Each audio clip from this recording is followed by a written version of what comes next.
মাছের দাম বেড়েছে, শিক্ষকের বেতন বাড়ে নাই। গোশতের দাম বেড়েছে, ওষুধের দাম বেড়েছে, গাড়ির ভাড়া বেড়েছে, বাসা ভাড়া বেড়েছে, গ্যাস বিল বেড়েছে, বিদ্যুৎ বিল বেড়েছে। ঠিক কিনা জোরে কথা বলেন না?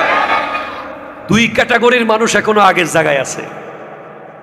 একটা হলো মসজিদের মুয়াজ্জিন, ইমাম, খতিব, কথা জোরে বলেন না ঠিক কিনা। আর একটা হলো স্কুল কলেজ মাদ্রাসার শিক্ষকরা। অনেকের অবস্থা যদি এমন না হতো, শিক্ষকরা কখনো এত সম্মানজনক পেশায় থেকে থালা নিয়ে রাজধানীতে দাঁড়াতে পারত না।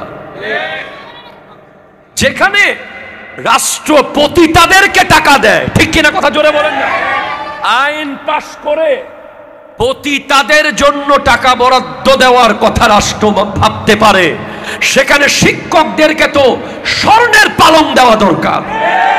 হাত তুলে বলেন ঠিক কিনা বলেন।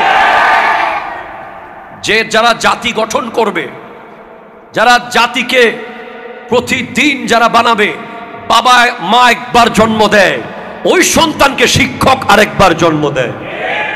প্রত্যেকটা আদর্শ ব্যক্তির পেছনে শিক্ষকের অবদান আছে।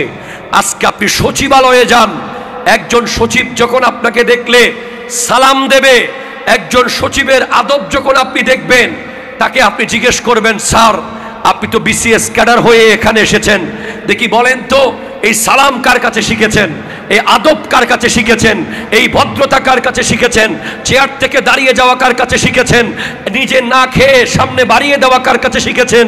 বলবে আমি অক্সফোর্ড থেকে শিখি নাই, আমি ক্যামব্রিজ থেকে শিখি নাই, আমি ডিইউ সিইউ থেকে শিখি নাই, আমি ওই প্রাইমারি স্কুলের স্যারের কাছ থেকে শিখেছিলাম। কথা জোরে বলেন ঠিক কিনা? যারা আসলেই ভদ্র নম্র, যারা আসলেই সভ্য, এই সভ্যতার বীজ বপন করে প্রাইমারির ইবতেদায়ী শিক্ষকরা, মক্তবের শিক্ষকরা। এরপরে সেখান থেকে সেই বীজকে আস্তে আস্তে বড় করে দাখিল লেভেল, আলিম level, honours level, masters level.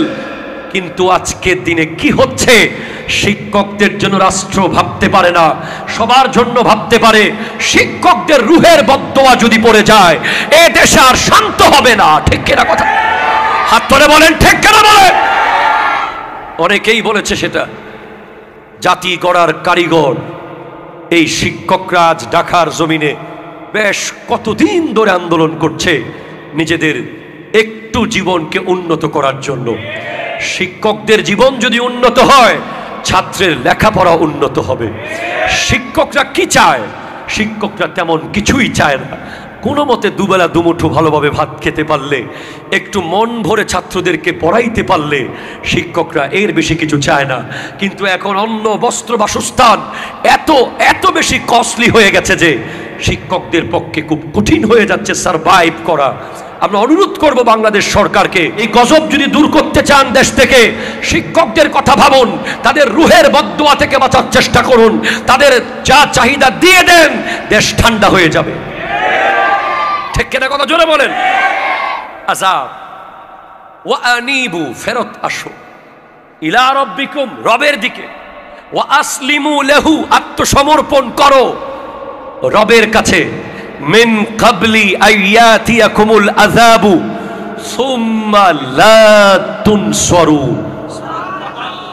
আযাব যদি চলে আসে, আযাব যদি চলে আসে, তোমাকে বাঁচানোর আর কেউ থাকবে না। এক সাগর পানি থাকবে, এক বালতি ঢেলে দেওয়ার মতো কেউ থাকবে না।